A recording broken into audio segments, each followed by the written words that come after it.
우리 다시 한번 마음을 다짐하겠습니다. 주여 말씀하옵소서. 말씀대로 직행하는 우리 모두가 되기를 축복합니다. 성경은 우리에게 항상 기뻐하라 그렇게 말씀하고 있습니다. 우리도 항상 기뻐하기를 원합니다. 그런데 그것이 말처럼 쉽게 잘 되지를 않습니다. 성경은 우리에게 범사에 감사하라고 그렇게 말씀합니다. 우리도 그렇게 살기를 원합니다. 그런데 그것도 쉽지가 않습니다. 그러면 왜 이런 문제가 생길까? 성경은 이렇게 말씀하는데 우리는 왜 그렇게 살 수 없을까? 잘 되지 않을까? 항상 기뻐하기를 원하는데 왜 기뻐하지 못할까? 범사에 감사하기를 원하는데 왜 감사하지 못할까? 무엇이 문제인가? 내 안에 문제가 있는가? 내 밖에 문제가 있는가?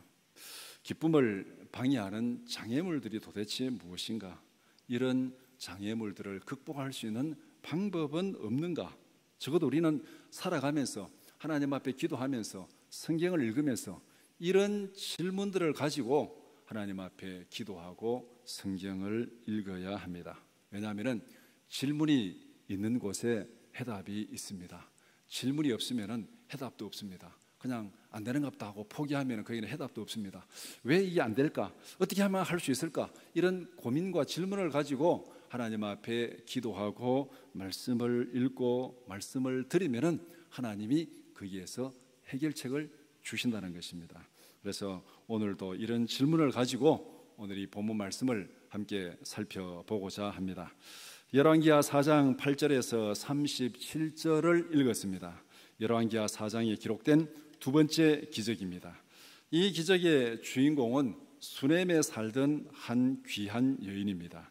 이 여인은 자신에게 닥친 위기와 고난을 어떻게 극복했습니까?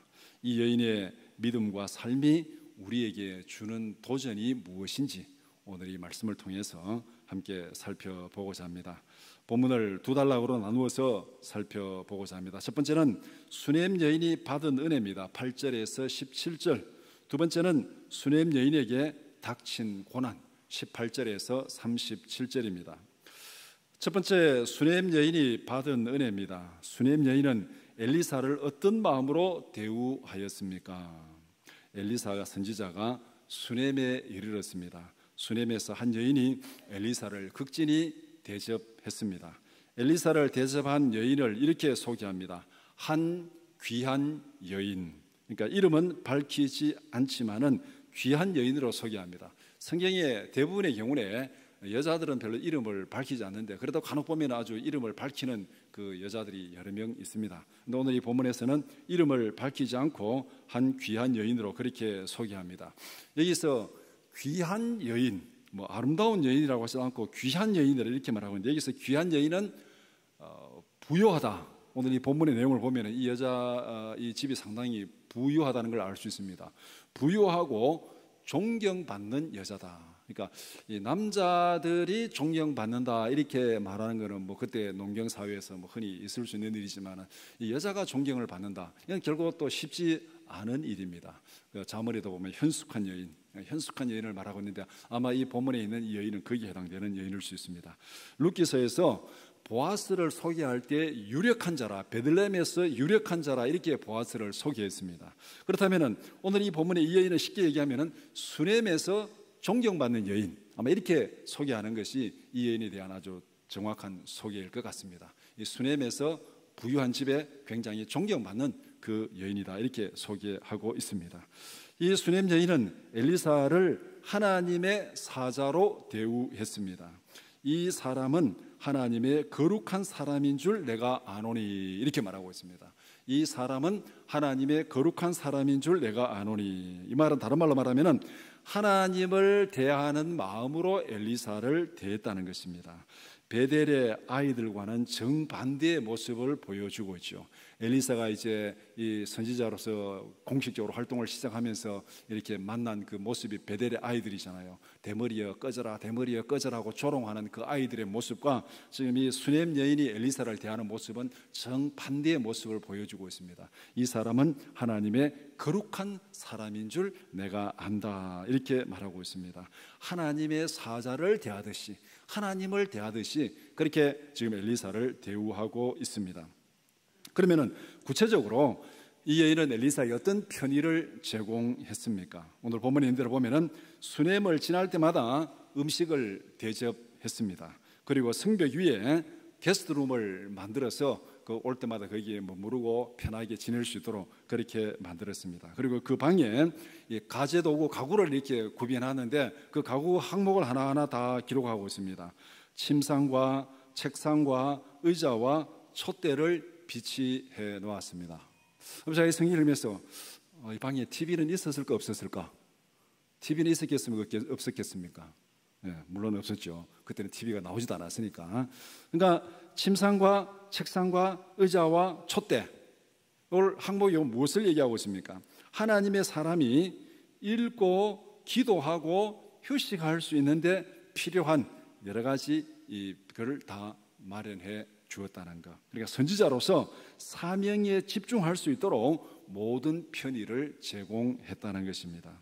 쉽게 얘기하면 이 여인은 돈을 쓸 줄 아는 지혜와 능력이 있는 사람입니다. 부자인데 존경받는 사람인데 이 돈을 어떻게 써야 되는가, 거기에 대한 지혜와 능력이 있는 사람. 그래서 요사이 꽤나 좀 이렇게 인기 있는 책 중에 돈의 속성이라는 이 책이 있습니다. 그 책에 보면은 이 돈을 버는 능력하고 돈을 쓰는 능력은 전혀 다른 거라 그렇게 얘기를 합니다. 그 저자는 돈을 버는 능력하고 돈을 쓰는 능력은 전혀 다른 거다. 그분이 굉장히 자수성가해가지고 미국에 이민 가가지고 완전 밑바닥부터 자수성가해가지고 굉장히 아주 거부가 된 사람이 자기가 쓴 내용이니까 충분히 우리가 신뢰할 만하겠죠.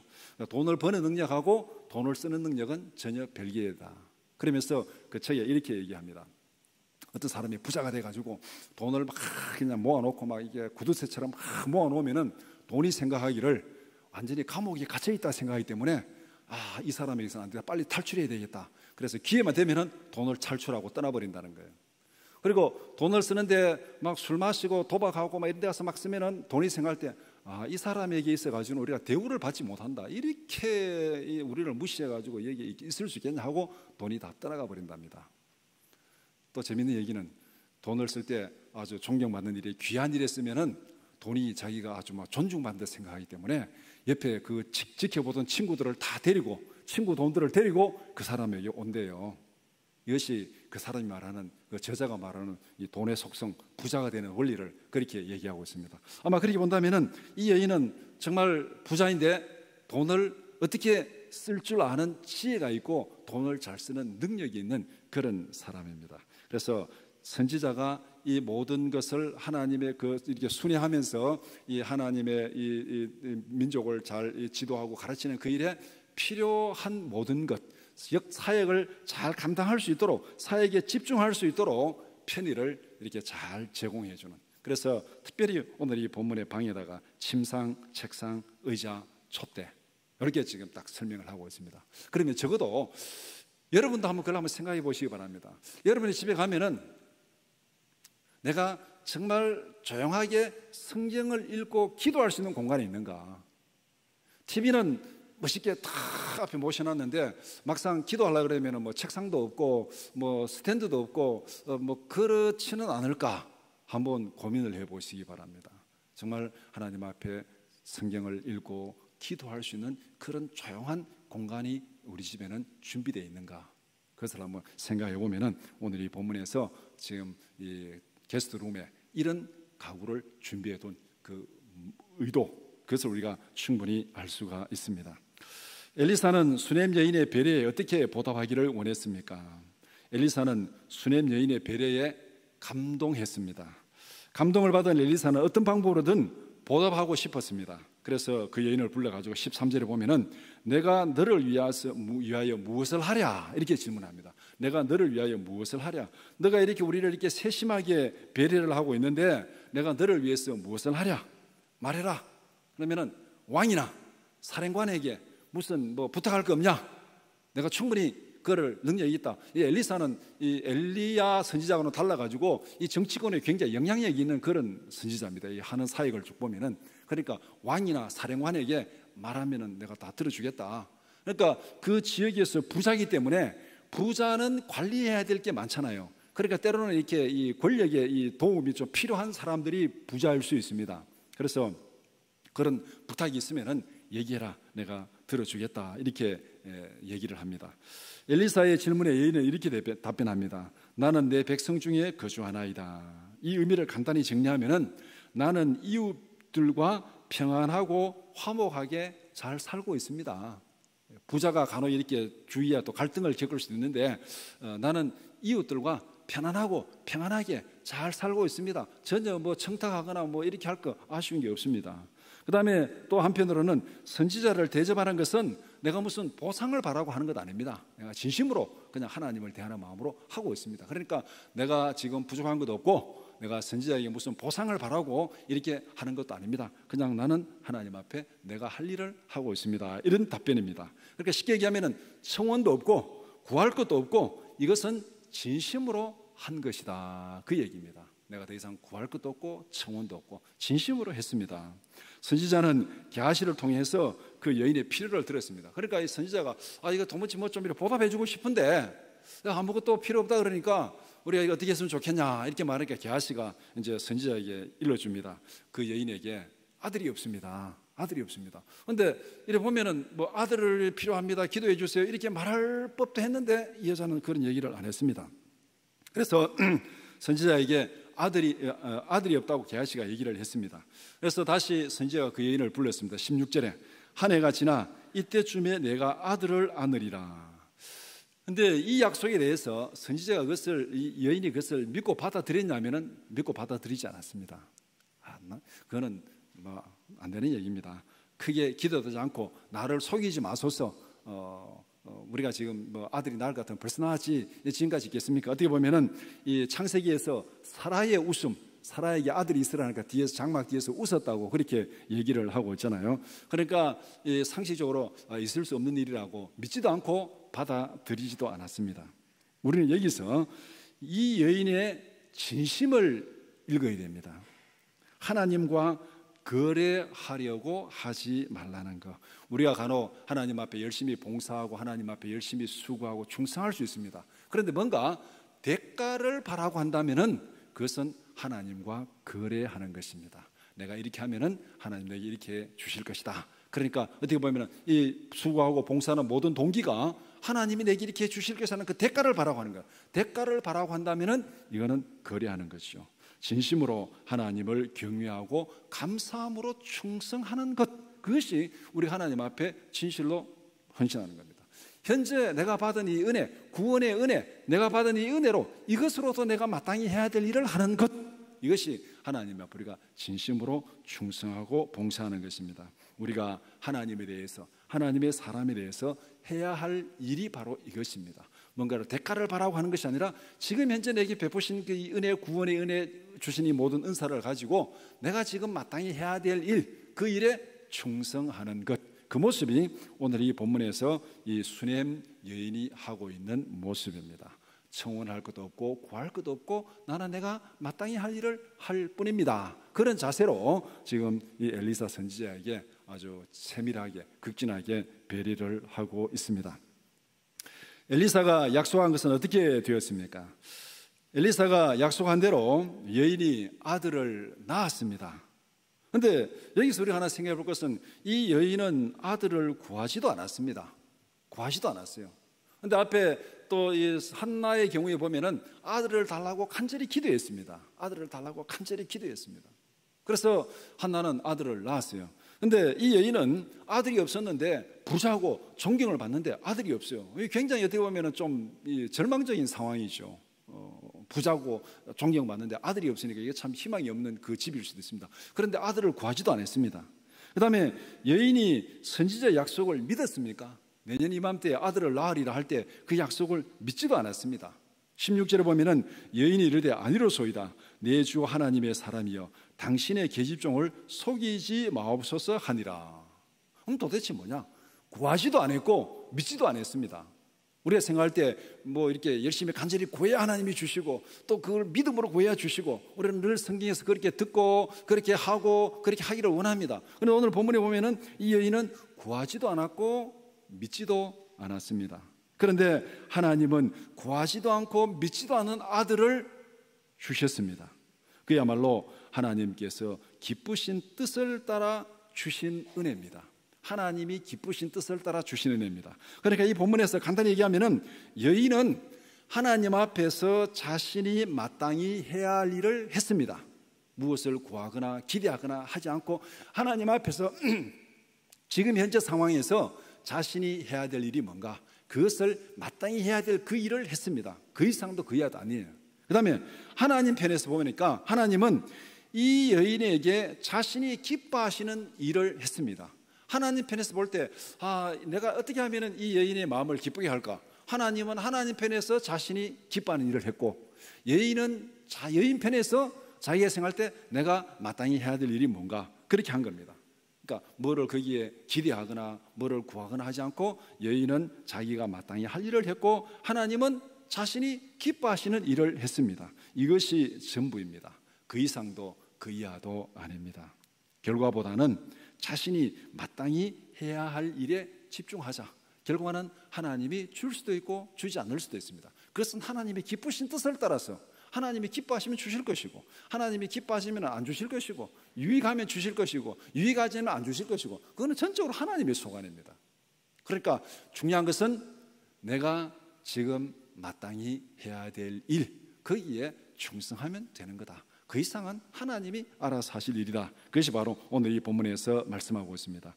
이런 내용을 잘 표현하고 있는 말씀이 다니엘서에 나옵니다. 다니엘서 3장 17절 18절 말씀 우리 같이 보겠습니다. 왕이여 우리가 섬기는 하나님이 계시다면 우리를 맹렬히 타는 풀무불 가운데서 능히 건져내시겠고 왕의 손에서도 건져내시리이다. 그렇게 하지 아니하실지라도 왕이여 우리가 왕의 신들을 섬기지도 아니하고 왕이 세우신 금신상에 절하지도 아니할 줄을 아옵소서. 아멘. 이것이 어쩌면 우리가 믿음으로 살아가는 우리의 자세입니다. 내가 지금 마땅히 해야 될 일이 뭐냐? 하나님 앞에서 마땅히 해야 될 일이 뭐냐? 거기에 집중하는 거. 그러니까 이 다니엘의 친구들로 보면은 그들이 마땅히 해야 될 일은 하나님은 섬기고 신상에 절하면 안 되는 거예요. 그러니까 신상에 절하지 않겠다는 거. 왕이 죽이겠다 하는데도 뭐 죽이고 안 죽이고는 왕이 알아서 하실 일이고 또 그 가운데서 살리고 살리지 않을 것 그건 하나님이 알아서 하실 일이고 우리는 마땅히 해야 될 일은 하나님만 섬깁니다. 신상에 절하지 않겠습니다. 그것이 지금 다니엘의 세 친구의 고백입니다. 오늘 본문에서 수넴 여인은 바로 이런 자세로 하나님 앞에서 살아갔다는 것을 말씀하고 있습니다. 그래서 이 삶 속에 하나님께서 기뻐하시는 은혜를 베푸신 겁니다. 두 번째, 수넴 여인에게 닥친 고난입니다. 수넴 여인에게 닥친 고난은 무엇이며 고난 가운데서 어떻게 행동했습니까? 하나님의 은혜로 얻은 아들이 죽었습니다. 절망적인 고난 앞에서 이 여인은 어떻게 행동했습니까? 울고 불고 탄식하고 그렇게 했습니까? 오늘 본문에 그런 모습은 전혀 없습니다. 어떻게 보면은 냉혈 인간처럼 어떻게 이렇게 침착하고 냉정할 수 있는가? 아들이 죽었는데 그 겉으로 감정의 표현이 전혀 없습니다. 아주 냉정하고 침착하게 그렇게 행동합니다. 죽은 아들을 하나님의 사람의 침상에 눕혔습니다. 남편에게도 절망적인 소식을 알리지 않았습니다. 평안을 위해서 간다 그렇게 얘기를 하고 그 다음에 나귀를 몰고 선지자가 있는 갈멜로 달려갔습니다. 뒤도 안 돌아보고 내가 말하기 전까지는 멈추지 말고 달려가라 계속 달려갔습니다. 가서 선지자의 발을 안고 행동으로 자신의 고통을 쏟아 놓았습니다. 고난이 닥칠 때 그 사람의 진가를 알 수 있습니다. 우리가 흔히 그런 얘기를 합니다. 나라가 어려울 때 충신을 알 수 있다고 합니다. 집안이 어려울 때 현모양처를 알 수 있다고 합니다. 고난이 닥치자 그 여인이 가졌던 믿음의 진가가 드러났습니다. 고난 앞에서 누구도 원망하지 않았습니다.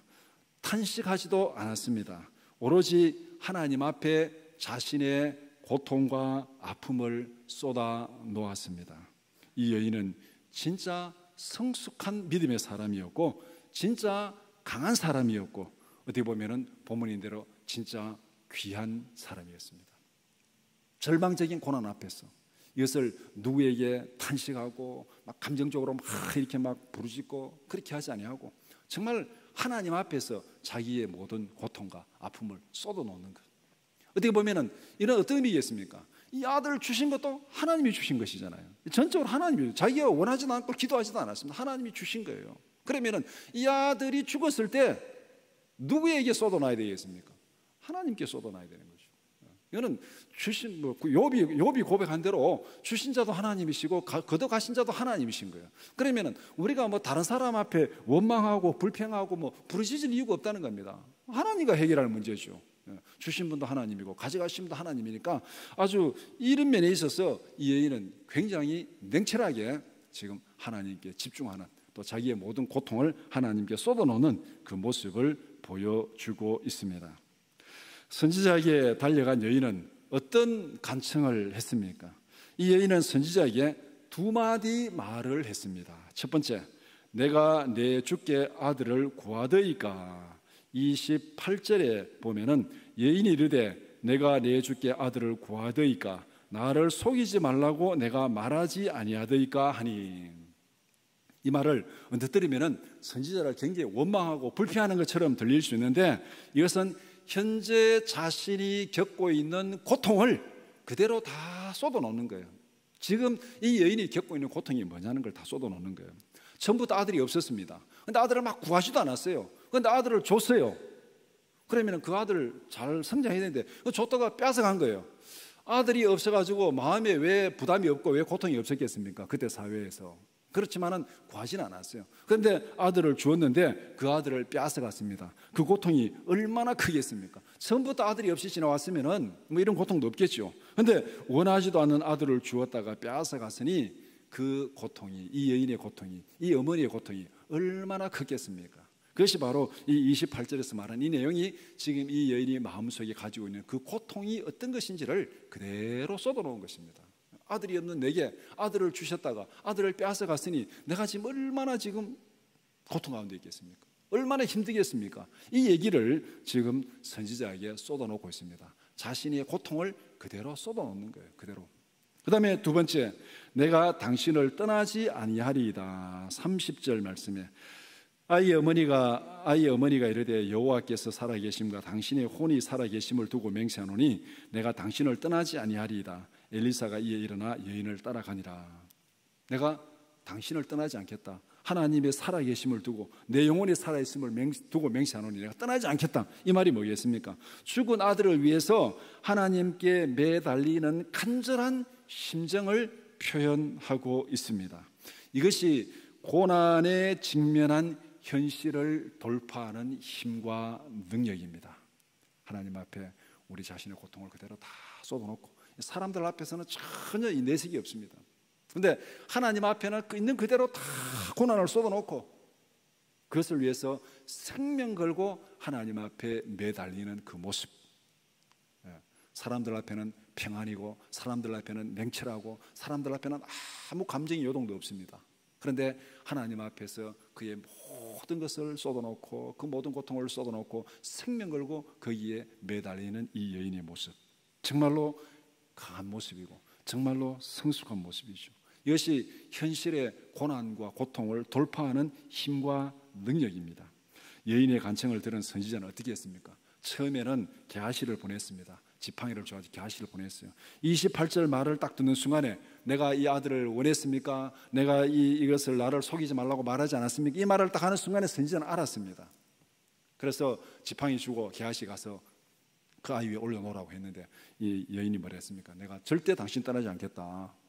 그래서 나중에 여인의 간청을 듣고 선지자가 수넴으로 같이 갔습니다. 수넴 여인의 집에 도착한 엘리사는 어떻게 하였습니까? 그 집에 도착한 엘리사가 한 게 두 가지입니다. 첫 번째는 죽은 아들을 확인했습니다. 자기 침상에 눕혀 있는 죽은 아들을 확인했습니다. 두 번째는 문을 닫고 여호와께 기도했습니다. 앞에 이 4장에 기록된 이 기적, 앞에 기적에도 문을 닫고 기름을 부었습니다. 오늘 본문에서도 문을 닫고 거기에는 죽은 아들과 엘리사 선지자 두 사람밖에 없었습니다. 죽은 아들을 눕혀놓고 여호와께 간구합니다. 현실의 고통을 하나님 앞에 그대로 내어놓고 있습니다. 앞에 이 여인이 그 엘리사를 찾아가지고 자기의 고통을 다 쏟아놓은 것처럼 엘리사도 하나님 앞에 기도하면서 지금 문제가 뭔지를 하나님 앞에 내어놓고 기도하는 거예요. 그대로 지금 다 하나님 보시기에 내어놓고, 이렇게 지금 이 아들, 죽은 아들 하나님 앞에 딱 내어놓고 그렇게 하나님 앞에 기도하고 있습니다. 그 이상 선지자가 할 수 있는 것이 무엇이 있겠습니까? 없습니다. 그 이상 할 수 있는 게 없어요. 죽은 아들 확인하고 아들 앞에 눕혀놓고 하나님 앞에 기도하는 거, 선지자가 더 이상 할 게 없어요. 그렇게 하나님 앞에 했는데 하나님께서 엘리사의 기도를 들으시고 죽은 아들을 살렸습니다. 그러니까 선지자는 선지자로서 자기가 마땅히 해야 될 일, 그 일을 한 거예요. 그 일을 한 거에 대해서 하나님께서 응답하셨습니다. 이렇게 보면은 엘리사의 기도는 히스기야의 기도를 생각나게 합니다. 열왕기하 19장 14절에서 16절 말씀 우리 같이 보겠습니다. 히스기야가 사자의 손에서 편지를 받아보고 여호와의 성전에 올라가서 히스기야가 그 편지를 여호와 앞에 펴놓고 그 앞에서 히스기야가 기도하여 이르되 그룹들 위에 계신 이스라엘의 하나님 여호와여, 주는 천하 만국의 홀로 하나님이시라. 주께서 천지를 만드셨나이다. 여호와여, 귀를 기울여 들으소서. 여호와여, 눈을 떠서 보시옵소서. 사내립이 살아계신 하나님을 비방하러 보낸 말을 들으시옵소서. 그러니까 사내립이 편지를 보내가지고 너 히스기야에 속지 말아라. 하나님 너 우리 구원 여기서 우리에게서 너를 구원하지 못한다 하고 예루살렘 멸망하리라고 하나님을 조롱하고 이스라엘 백성들을 겁주고 히스기야를 조롱하는 그 편지를 보냈습니다. 히스기야가 그 편지를 받아드니까 참 암담하죠. 히스기야가 할 수 있는 게 없습니다. 뭐 힘이 있는 것도 아니고 능력이 있는 것도 아니고 지금 막 더 이상 할 게 없어요. 그러니까 히스기야가 그 편지를 들고 하나님의 성전에 갔습니다. 가지고 그 편지를 펴놓고 하나님 좀 보세요. 이 편지 좀 보시고 이렇게 하나님을 조롱하고 하나님을 무시하는 이 사내립을 하나님께서 좀 해결해 주세요. 그렇게 편지를 펴놓고 하나님 앞에 기도하고 있습니다. 그 히스기야의 기도나 오늘 이 본문에 있는 엘리사의 기도나 똑같습니다. 지금 현재 겪음하고 있는 고난의 현실이 무엇인가? 그것을 하나님 앞에 그대로 펴놓고 하나님 앞에 부르짖고 있습니다. 우리가 하나님 앞에 펴놓을 고난은 무엇입니까? 우리가 하나님 앞에 쏟아놓을 고통은 무엇입니까? 그런데 우리는 간혹 우리가 가지고 있는 이 고난과 고통을 사람들 앞에 쏟아놓을 때가 많아요. 사람들 앞에 쏟아놓을 때가 많아요. 이건 어떻게 보면 번지수를 잘못 찾은 거예요. 뭐 좀 쏟아놓으면 안 쏟아놓는 것보다 마음은 좀 일시적으로 고린할지 모르지만은 그는 문제 해결에 전혀 도움이 되지 않습니다. 오늘 이 본문에서 하나 우리가 분명히 기억할 것, 우리가 이 땅에 살아가면서 여러 가지 고난, 어려움 많이 경험할 수 있습니다. 이 세상에는 항상 고난이 있습니다. 고난 없는 게, 역사적으로 고난이 없는 시대가 어디 있었습니까? 인생에 고난이 없는 시기가 어디 있었습니까? 크고 작은 고난은 늘 있습니다. 우리는 지금까지 그렇게 살아왔고 앞으로도 그렇게 살아갈 거예요. 크고 작은 고난 앞에서 우리가 해야 될 일이 뭐냐?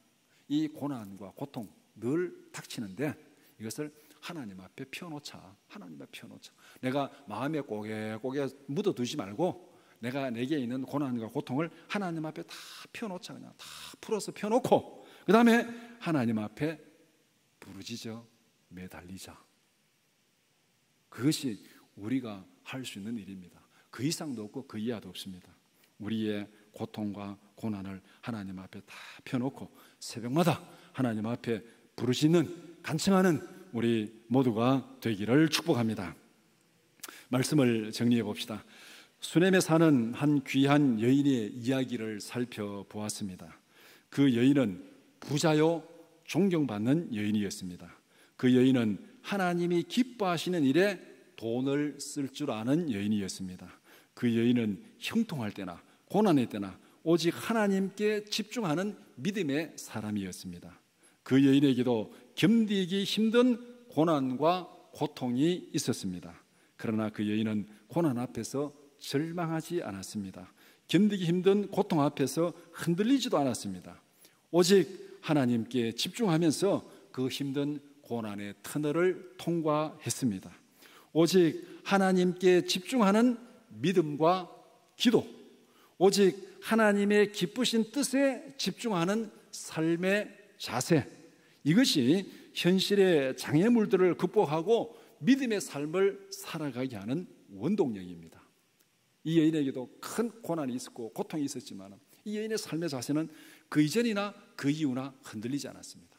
하나님께 집중하는 믿음과 기도, 무엇이 하나님을 기쁘시게 하는 것인가, 하나님의 기쁘신 뜻에 집중하는 삶의 자세, 거기에서 흔들리지 않았다는 것. 환경이 좋을 때도 환경이 어려울 때도 여기에서 흔들리지 않았다는 것. 그것이 바로 우리가 이 현실에 수시로 변하는, 수시로 고통이 많은 이 환경에서 우리가 믿음을 지키며 살아가는 삶의 자세고 힘이요 능력입니다. 바울 사도의 고백이 이 시간 우리의 고백이 되기를 바랍니다. 빌립보서 3장 13절 14절 말씀 같이 보겠습니다. 형제들아, 나는 아직 내가 잡은 줄로 여기지 아니하고 오직 한 일, 즉 뒤에 있는 것은 잊어버리고 앞에 있는 것을 잡으려고 표대를 향하여 그리스도 예수 안에서 하나님이 위에서 부르신 부름의 상을 위하여 달려가노라. 아멘. 표대를 향해서. 우리 환경이 형통하든 아니면 고난의 환경을 맞이했던 그것은 별로 중요하지 않습니다. 오직 하나님께서 내가 마땅히 해야 될 일이 뭔가, 하나님 앞에서 내가 달려가야 될 표대가 뭔가, 거기에 딱 집중하고 믿음으로, 기도로, 열정으로 달려가는 우리 모두가 되기를 축복합니다. 우리 함께 기도하겠습니다.